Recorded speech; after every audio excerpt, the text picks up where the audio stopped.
World Economic Forum's annual meeting 2023 held in Swiss town of Davos which ended last week Friday. The theme this year was cooperation in a fragmented world. On the economy front, there was cautious optimism, with many seeming to believe the worst was behind them. At the summit, most business leaders were upbeat about the economy, with US and the European Union seemingly beyond the risk of a recession now, while central banks of the major economies cautioned that concerns still remained and said they would keep interest rates high to ensure inflation is under check. But what was in it for Africa at the summit, with a diverse range of panel discussions and speakers, with a focus on highlighting the importance of Africa in global affairs and its potential for inclusive prosperity. Joining us now to review the World Economic Forum's annual meeting 2023 is Professor Nwokoma, Professor of Financial Economics and Director of Center for Economic Policy Analysis and Research of the University of Lagos, Akoka. Good morning, Professor. Good morning. Thanks for having me. Thank you for joining us, Prof. Well, let's start with a general overview of the World Economic Forum in Davos. What will you consider to be the major takeaways of that conference? 47 heads of state in attendance, 2,700 world leaders in attendance, 480 sessions dealing with major issues that affect the whole world. But for you, what are the major takeaways? Yeah, thank you very much. If you take a look at this year's World Economic Forum that took place in Davos, they've been able to identify 5 key areas that are of concern. The first area is the call for unity. Because the world actually has the issue of fragmentation, and there's need for collaboration globally. You know, what's going on in Ukraine, there are conflicts in the Middle East, the issue of Iran, the Ukraine-Russia crisis, like I mentioned earlier, the effect it has on the economy of Europe and the global economy with exports from Ukraine and from that part of the world, how it affected the price of gasoline across the world in the US, in Europe. And so there's a call for unity. That is one area about trying to minimize conflict. So that was on the table. Secondly, the issue of trade, the role of trade, very critical to enhance economic growth. And there's need to avoid the countries being protectionist in being able to protect their domestic economies. So that was discouraged. And I think the issue of enhancing free trade was also discussed. That free trade, even though it has its own downside risk, the free trade actually helps to enhance global economy and global GDP, the gross global growth. And then the other area that was also looked at is the global economic outlook at Davos.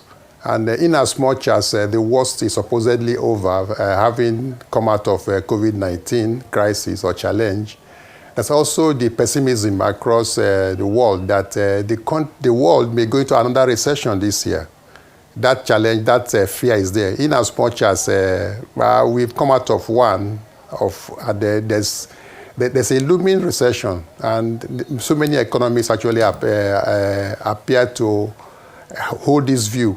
So the global economic outlook, maybe as we discuss further, we look at them, the issue about fiscal expansion in many economies, that was identified. Fiscal expansion, Nigeria, of course, we know how we've been growing our public debt. And across the world, there's a lot of growth in the fiscal space. And then there's a growth in global inequality post-COVID-19. You discover that the poor have become poorer and the rich have become richer post-COVID-19. When you have the lockdowns, it has actually made, from studies, it has actually made the poor to be poorer because they live on a daily basis. The acre they are living daily. And then when you begin to shut them out, discover that there's an increase in global inequality. That's an area. And then monetary policies, like you mentioned, there's been jacking up of interest rates across in Europe, in America, And so there's a multi-policy challenge globally, which was also an issue that was also discussed. And then the other area, apart from the global economic outlook, is the area in terms of the climate crisis and then the energy implications of the climate crisis. Because there should be focus now should be more on renewables, so that the world will be able to have what is sustainable and what can be able to enhance and sustain global growth. Because when there's global growth and that growth is inclusive, it helps to minimize this issue of a global inequality. I think that's an area. Then the other area that also was which of course they all have impact on Africa, is the other area is the area of technology. I think it's an area that it has enhanced our work globally, but it has its own risk. And I think there's the issue of global risk. And from the global cybersecurity report, it's covered that only about 4% of experts, about 4% from that report, actually believe that the devices we use in technology actually are secure. There's a lot of scam and insecurity in the global space. And the idea of talking about making payments, having a cashless means of payments, and going technology. Yes, there's a good side, but there's also the negative side, which actually are becoming overwhelming, which need to be looked into. So they also talk about talking technology, the climate crisis, the global economic outlook, the issue of trade, and then the issue of call for unity. So these are the broad areas, and all of them have impacts on Africa in one way or the other. Very, very critical. Thank you, Prof. Now, during the panel, Igniting Growth in Africa, Vera Swange, an economist, had said that following the WTO's chair, DG, Dr. Ngozi Okonjo-Iweala's talk about polycrisis, she mentioned that the polycrisis for Africa in itself is climate, conflict, COVID-19, and the cost of living. And they said for Africa too, for growth to be reignited in Africa, these four must be dealt with decisively by heads of government. I'd like you to assess how leaders in Africa are dealing with these four crises that were identified by Ms. Songwe. The crisis, conflicts have always been on the continent. And if you ask me, I think conflicts it's just to avert conflicts. They've always been there. We've had Liberia, we've had Sierra Leone, we've had the Congo. It's like ongoing. We have conflicts in many parts of the country. We have conflicts in Cameroon. And so that is an area which is an ongoing challenge. And I think it's more about homogeneity and heterogeneity of the continent in terms of the makeup of peoples. So conflicts are actually very issue that unless we look at our political economy from a holistic perspective, these conflicts will keep on reoccurring. And I think the more critical issue is our issue of the cost of living. All over the continent in Africa, we've had this challenge of inflation. In Nigeria, in fact, in Ghana, it's over 40% inflation. So cost of living, people are getting poorer on the continent. It's a big challenge. People are getting poorer because incomes are not growing. In fact, we're having a fall in disposable income, as also a fall in real incomes. Because when you talk about disposable income at the disposal of the consumer, when you have high taxes increasing, and then you have inflation in addition. So in other words, the real value of your income is actually falling. So when you have this challenge to cost of living, it's something that should attract policymakers' interest, because you need to take a look at how the economies of the continent will have to shift from just merely exporting basic commodities. How do we enhance production so that we can enhance the income of the people and then enhance living standards? So cost of living is very, very critical. And many times in Africa, oftentimes we don't trade with each other. We trade with the outside world. The level of internal trade is very, very low. So those are the challenges. And these things have been brought up directly or indirectly at Davos, that trade which we have is still rudimentary. It's still as we have known them to be. It's still on basic commodities.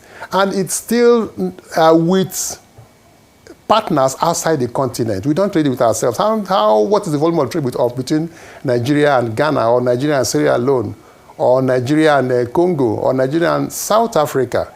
So those are areas, these are challenges that I think are very, very critical. So the challenge, the work is actually on our leaders. And like I've said a number of times on this platform and elsewhere, if we're able to get our leadership right, it will be able to look at these core issues. Conflicts, cost of living.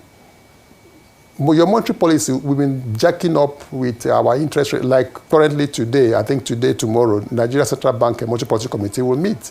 And all over the world, what we've been having is jacking up monetary policy rate. As we are just trying to make sure we are able to address the issue of inflation, bring about price stability, and enhance the quality of life of the people. It's a challenge, but unless we're able to get other issues addressed, like the fiscal expansion is going on, you keep on expanding. The fiscal expansion, when you are doing that, most times you're doing that against the laws. Like in Nigeria, for example, when we are borrowing, the ways and means advances, they are going outside the law. And so when you begin to expand fiscally, you begin to battle with fighting inflation, because those expansions, borrowings from central bank, they are highly inflationary. So we need to marry our policies. Fiscal expansion, going to ways and means, also highly inflationary, and these things affect the quality of life of the people. These issues were addressed one way or the other at Davos, and I think it's an area that Africa should take a look at and then see how we can be able to balance our policy mix. Okay. There's no perfect policy. Every policy has a trade-off, and I think we need to take a look at that and then see how we can move forward in the interest of our people. Okay. So can we cut the chase and look inwards rather than what I assume, hypocrisy of the West in discussing all of these issues, that when you look at it in the end, they still give their own companies subsidies to be able to undercut our company in trade out in Africa. There's no fair trade. And despite the fact that we even have Ngozi Okonjo-Iweala heading the World Trade Organization, it doesn't still tilt in our favor. Anyway, it's never tilted in our favor because we don't even have the capacity of trade. And I was happy when you talked about inter-African trade. How can we at least move from 15% that it is today to about 40% using the world, our own mechanisms like the African, Free Trade Act that we finally signed into law? Yes. How can we be able to bolster internally? And when are we going to, push the conversation of trade further? We're having our own, Africa Free Trade or Africa Union powered Davos. Because you see what we go to do in Davos, we go to talk to the West that don't have our interest at heart. And they sell us a big bait of hypocrisy. But we come back here and face our challenges ourselves. Well, the issues are primarily within the purview of our leaders. And I think, but the point has to be made that there has to be a paradigm shift on the continent for us to make any meaningful progress. Like people have said that doing the same thing over and over again and expecting a different result is another definition for insanity. It looks like that has been our experience on the continent. We keep on doing the same thing and we keep on talking about change. Everybody talks about change. But there's no way you can have change unless you do things differently from the way you have been doing it before.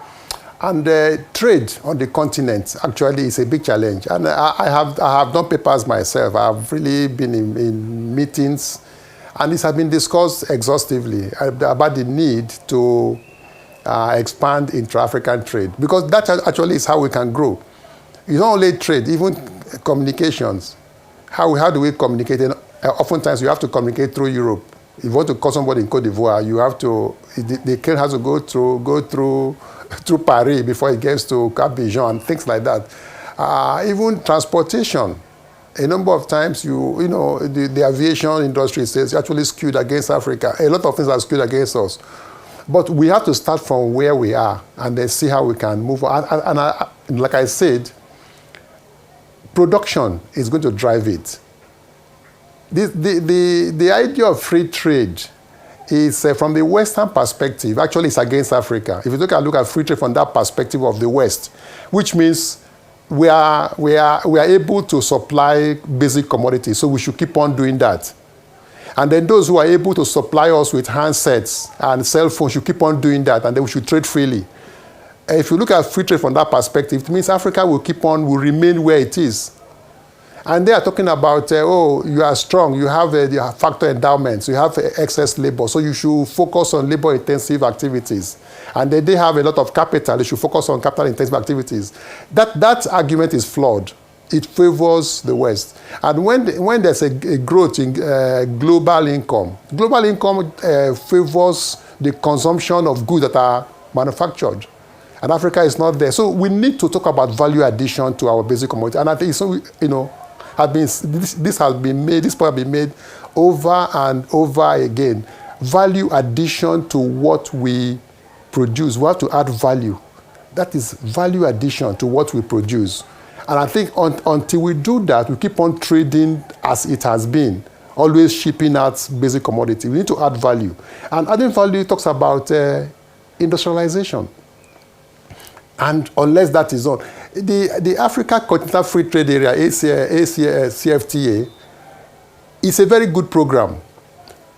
But can it work unless we be able to address all these issues? And if it works, one country like Nigeria will actually be disadvantaged because we don't have the basic infrastructure for you to engage, to create trade, to be able to shield off other parts of the world and only Africa, and therefore also be able to sell something. Can we sell innocent cars to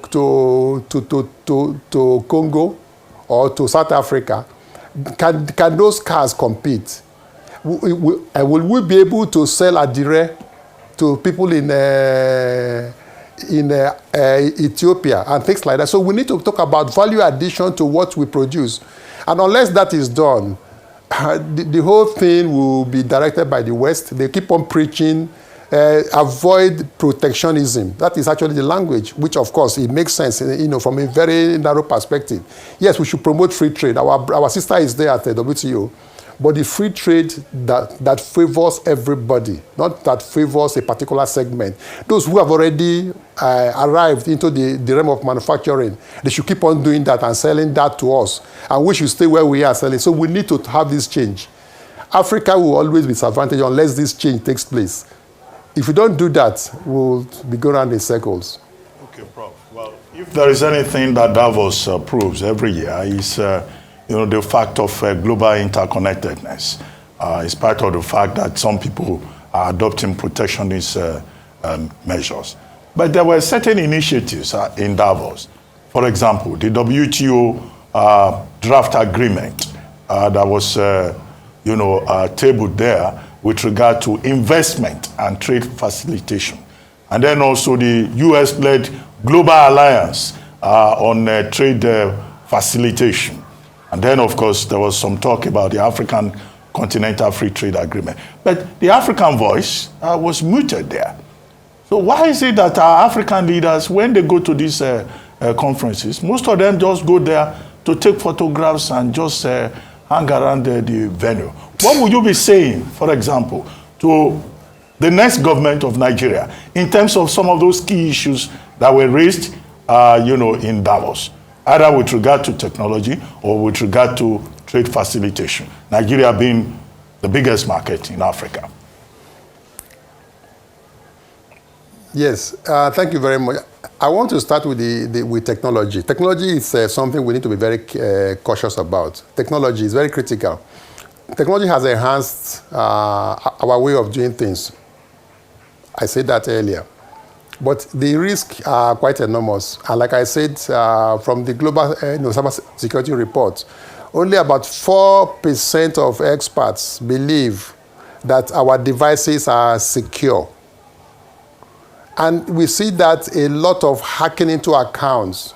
We are talking about cashless policy. How many POS actually are safe that you can actually go to purchase something, or even in Nigeria, and then you put in your card and you will not have some kind of infringement on your security. So the focus on cybersecurity is actually very critical for Africa because we are not versed in the technology. We need to be very, very careful. For me, personally, I hardly download things from my email account. And it's so, because you can, somebody who, that is not known to you sends you a message and it says download. And you find out that you download it, you are in trouble. How many people will pick up your SIM card now and then before you know it, your account is gone? And these boys know how to do it. Cybersecurity is very critical. So that is an area our leaders need to talk about. Digital economy. Digital economy is an area that is like swimming in the ocean with a lot of sharks. And if you are operating internet banking, for example, or you are going digital, you need to be cautious, to exercise caution. So Africa as a continent should be able to take a lot of focus on cybersecurity. Very, very critical. For safety, to be sure that while we are gaining, that we're able to manage the downside risk of technology.